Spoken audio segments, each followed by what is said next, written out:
Europe rebuilt after World War II on a promise of rights, welfare, and opportunity, and became the world's default refuge. Meanwhile, the wealthy Gulf monarchies perfected a different model: growth without citizenship. Migrants risk everything for Europe instead of nearby rich Muslim countries. Integration struggles in some places, and both regions face fears about identity and cohesion. A family crosses an ocean in the dark, passes 3 safe airports, and keeps going until the border guards speak a language they've never heard. In a region of oil wealth and marble airports, the doors stay shut. But in a crowded European city, where the past is complicated and the future uncertain, the doors open. Why? Why do so many refugees from Muslim-majority countries aim for Europe instead of the wealthy Gulf? The answer isn't about love or contempt for cultures. It's about systems. Europe and the Gulf built 2 very different machines for prosperity, and each machine treats newcomers in a different way. Europe's machine is built on rights, public services, and access to citizenship. If you get in, there's a path to belonging. The Gulf's machine is built on stability, speed, and a strict line between citizens and workers. If you get in, there's a path to employment, not to membership. In Europe, the state promises the individual health care, school, welfare, legal recourse. In the Gulf, the state promises citizens security, subsidies, order. Everyone else is a guest on a contract. After World War II, Europe rebuilt not just buildings, but a story: never again to dictatorship, never again to racial hierarchy. The blueprint was rights first. The logic was simple: if you protect the person, you protect the whole. When labor shortages hit, Europe brought in workers, and over time, allowed many to stay. Multicultural policies followed: language classes, anti-discrimination laws, access to schools and hospitals. The assumption was that time plus rights equals integration. Sometimes that worked beautifully. Neighbors became colleagues, colleagues became citizens. But in other places, the bridge was too narrow, or never finished. Across the Gulf, a different calculation took root: keep growth high, keep politics calm, keep identity tightly managed. The tool was a clear legal wall: citizens on one side, foreign workers on renewable permits on the other. You can bring expertise, build towers, run hospitals, then rotate out. Why no refugee intake? Because mass asylum blurs the line between temporary labor and permanent membership. It adds politics to an economy designed to avoid it.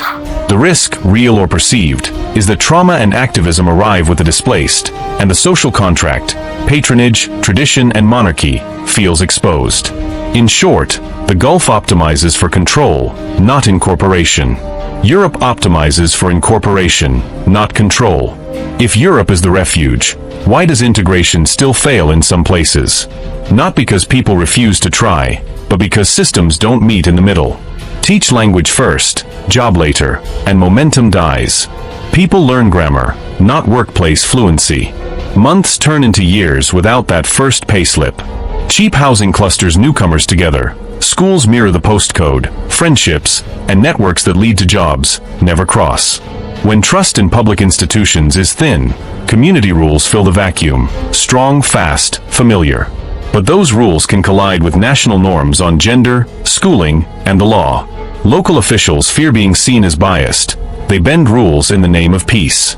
Short-term calm, long-term fragmentation. The outcome isn't diversity. It's distance, people nearby, but living separate lives. When leaders avoid hard conversations, the mic passes to those who offer hard lines. Europe swings between silence and shock.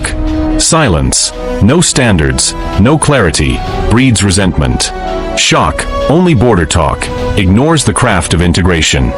Most citizens aren't asking for perfection. They're asking for a fair deal, welcome people, then insist on the rules that keep the house standing.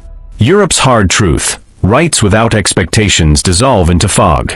If no one must learn the language, follow the law, or seek work, the social state phrase. The Gulf's hard truth: stability without pathways creates a ceiling. An economy can rent talent, but it can't inherit it. Over time, that's a growth risk. Both models fear identity loss. Both avoid the places where identity is actually made: schools, starter jobs, neighborhoods. That's where the next Europe is born, or not. A working fix isn't grand. It's boring and local, and it wins. Fund language on the job: hospital Dutch, German, French for orderlies, site Swedish for trades, shop English for retail. Reward progress with wage bumps and certification. Create magnet programs, sports, arts, STEM, that bring different kids into the same room with the best teachers. Stop clustering all subsidized units in one block. Mix tenure, rotate allocations, and protect existing residents from being priced out, without freezing neighborhoods in time. The law must be visible and fair. If everyone knows the rules and sees them applied equally, trust grows, even when outcomes are tough. Subsidize the first 6 months of employment for newcomers, tied to attendance, language progress, and basic civic training. The first payslip is the first passport. It's not hospitality or cohesion. It's hospitality with cohesion. People cross océan for toward, à chance. Europe can offer it and keep its house in one piece, if it defends the frame while opening the door. If this helped you see the system behind the headlines, share it with someone who thinks in slogans. What happens next isn't just about borders. It's about the bridges we build, or don't. After World War II, Europe rebuilt itself on a foundation of rights, welfare, and opportunity, becoming a global symbol of refuge and hope. At the same time, the wealthy Gulf monarchies designed a vastly different model: rapid growth without citizenship. Today, migrants and refugees risk everything to reach Europe, bypassing nearby Gulf countries. Why? This question isn't about cultural preferences, it's about systems. Europe and the Gulf created two distinct pathways to prosperity, each with its own rules for newcomers. Europe's system is built on inclusion, rights, public services, and access to citizenship. If you make it in, there's a pathway to belonging. The Gulf prioritizes stability and control, maintaining a clear divide between citizens and foreign workers. If you make it in, you can work, but you'll always remain an outsider. Europe's post-World War II story was grounded in a commitment to prevent dictatorship and racial hierarchy. The idea was simple: protect the individual, and you protect the whole. Labor shortages brought in workers, and over time, many became permanent residents and citizens. Multicultural policies were introduced: language classes, anti-discrimination laws, access to public services, all with the assumption that time and rights would lead to integration. Sometimes this worked beautifully, but in other cases, the system faltered. In contrast, the Gulf's approach is based on strict control. Economic growth depends on a steady influx of foreign workers, but these workers are seen as temporary contributors, not permanent members. Refugee intake is avoided because it challenges the strict separation between labor and citizenship. For the Gulf, maintaining political and social stability is paramount, even at the cost of incorporation. But neither system is flawless. Europe's promise of inclusion often breaks down due to poorly implemented integration processes. Language programs prioritize grammar over practical communication, delaying employment. Housing policies cluster newcomers into isolated neighborhoods, limiting contact with locals and opportunities to build networks. As a result, integration fails, not because people don't try, but because the system doesn't meet them halfway. The Gulf's model, on the other hand, sacrifices long-term growth potential by keeping foreign talent on the margins. Workers contribute to the economy but are excluded from the social fabric, creating a ceiling that limits innovation and community cohesion. Both regions face existential questions about identity and cohesion. Europe struggles to balance rights with expectations, while the Gulf prioritizes control but misses out on the benefits of inclusion. The solutions aren't grand gestures, they're practical, local fixes. For Europe, integration requires funding language programs tied to jobs, creating mixed-income neighborhoods, and ensuring visible, fair enforcement of laws. Policies should encourage progress through rewards, wage bumps, certifications, and subsidies for newcomers' first 6 months of employment. The first payslip is more than money, it's the first step toward belonging.